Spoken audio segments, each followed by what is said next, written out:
வணக்கம். இன்னைக்கு நாம பேச போற விஷயம் ஒரு ஒரு மோசமான கனவு மாதிரி இருக்கும். கற்பனை செஞ்சுக்கோங்க, நீங்க ஒரு பெரிய நீண்ட சட்ட போராட்டத்துக்கு அப்புறம் உச்சநீதிமன்றத்துல உங்களுக்கு ஜாமீன் கிடைச்சிருச்சு. ம். அப்பாடான ஒரு நிம்மதி பெருமூச்சு விட்டுட்டு வெளியே வரலாம்னு நினைக்கும் போது ஆமா, சிறைக்கதவை தாண்டறதுக்குள்ள அங்க நிக்கிற போலீஸ் உங்களை மறுபடியும் அரெஸ்ட் பண்றாங்க. அதுவும் சில நாட்களுக்கு முன்னாடி யாருக்கும் தெரியாம ரகசியமா பதிவு செய்யப்பட்ட புது எஃப்ஐஆர் வச்சு. கரெக்ட். இது ஏதோ படத்துல வர்ற சீன் இல்ல. வினய் குமார் சிங் எதிர் ஜார்க்கண்ட் மாநில அரசு வழக்குல அதிகார வர்க்கத்துக்கும் ஒரு சாமானியனுக்கும் நடுவுல நடந்த உண்மையான எலியும் பூனையும் விளையாட்டு. இந்த ஆதாரங்களோட விரிவான அலசலுக்கு உங்களை வரவேற்கிறேன். இது கேட்கும்போதே எவ்வளவு அதிர்ச்சியா இருக்கு பாருங்க. இன்னைக்கு நம்ம விவாதத்தோட முக்கிய நோக்கமே இதுதான். சட்ட நடைமுறைகள் எப்படி துஷ்பிரயோகம் செய்யப்படுது அப்படிங்கறத அலசுறது. குறிப்பா நம்ம அரசியலமைப்பு கொடுக்கிற சட்டப்பிரிவு 21, அதாவது தனிமனித சுதந்திர உரிமை எப்படி அப்பட்டமா மீறப்படுதுன்னு நாம புரிஞ்சுக்க போறோம். கண்டிப்பா ஒருத்தரை ஜாமீன்ல வெளியே விடக்கூடாது அப்படிங்கறதுக்காக அரச இயந்திரம் எந்த அளவுக்கு கீழே இறங்கி வேலை செஞ்சிருக்குங்கிறத இந்த வழக்கு ரொம்ப தெளிவா காட்டுது. இதோட டைம்லைனை கொஞ்சம் சொல்லுங்க.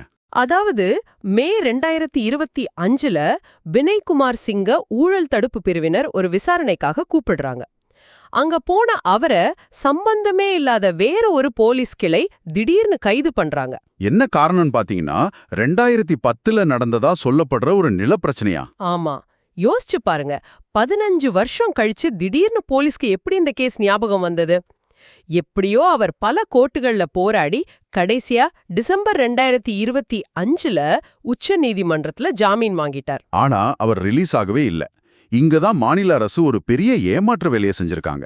ஆமா, டிசம்பர்ல ஜாமீன் கொடுக்கறதுக்கு சில வாரங்களுக்கு முன்னாடியே காவல்துறை ரகசியமா 2 புதிய வழக்குகளா அவர் மேல பதிவு செஞ்சிருக்காங்க. உச்ச நீதிமன்றத்துல ஜாமீன் விசாரணை நடக்கும்போது இந்த விஷயத்த அரசு தரப்பு வேணுனே மறைச்சிட்டாங்க இல்லையா? முற்றிலுமா மறைச்சிட்டாங்க. அந்த ரகசிய எஃப்ஐஆர்களை காட்டி அவரை தொடர்ந்து ஜெயிலேயே வச்சிருந்தாங்க. இது உண்மையிலே ரொம்ப மோசமான ஒரு தந்திரம். பொதுவா இந்த மாதிரி நேரத்துல நாம முதல்ல கீழமை நீதிமன்றம் போவோம், அப்புறம் உயர் நீதிமன்றம் போவோம், அதுக்கப்புறம் தான் உச்ச நீதிமன்றம் மேல்முறையீடு செய்வோம். ஆனா இந்த வழக்குல வினய் குமார் சிங் நேரா உச்ச நீதிமன்றத்தையே அணுகுனார். இது எப்படி சாத்தியமாச்சு? இந்த இடத்துல தான் ஒரு முக்கியமான சட்டப்பாடத்தை நாம கவனிக்கணும். நம்ம அடிப்படை உரிமைகள் மீறப்பட்டால் நேரா உச்சநீதிமன்ற கதவை தட்டலாம் அப்படிங்கிறது தான் அரசியலமைப்பு சட்டப்பிரிவு 32.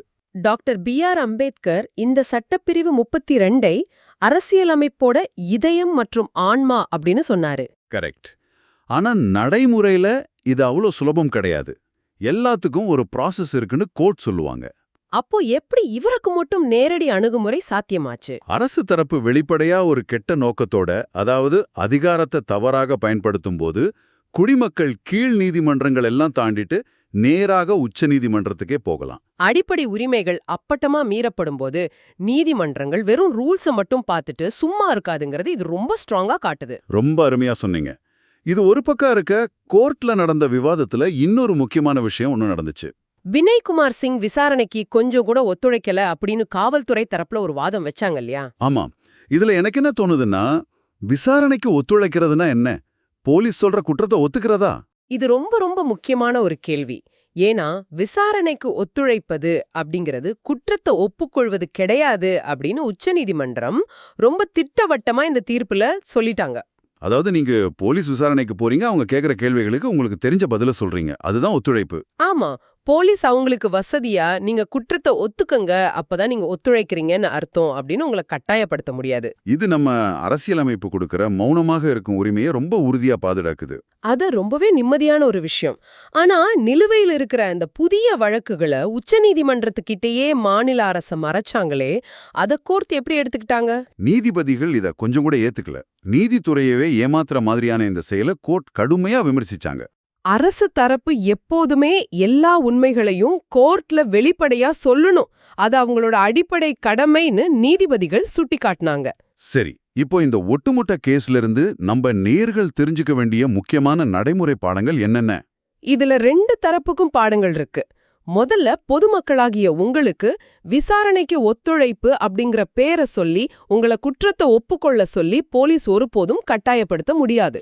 ரெண்டாவது, உங்களுக்கு ஜாமீன் கிடைக்கும் நேரத்துல கரெக்டா பிளான் பண்ணி அடுத்தடுத்து புதிய அரெஸ்ட் நடந்தா அது அதிகார துஷ்பிரயோகம். இத வச்சு நீங்க தாராளமா உயர்நீதிமன்றங்களை நாடலாம். அடுத்தது, சட்ட நிபுணர்களுக்கு அதிகார துஷ்பிரயோகம் ரொம்ப அப்பட்டமா நடக்கிற வழக்குகளில் ஜாமீன் வாங்க சட்டப்பிரிவு 32 ரொம்ப சாதுரியமா பயன்படுத்தலாம். அதே சமயம் அரசு தரப்பு வக்கீல்களும் எந்த ஒரு உண்மையும் கோர்ட்ல மறைக்கக்கூடாதுங்கிறது கட்டாயம்.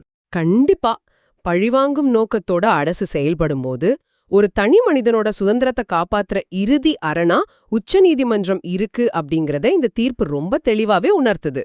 எந்த ஒரு அதிகாரமும் வரம்பில்லாம இருக்கக்கூடாது அப்படிங்கிறது தான் இதோட பாடம். இதோட நேரே உங்களுக்கான ஒரு இறுதி சிந்தனையோட நாங்க விடைபெறோம். சொல்லுங்க, என்ன அந்த சிந்தனை?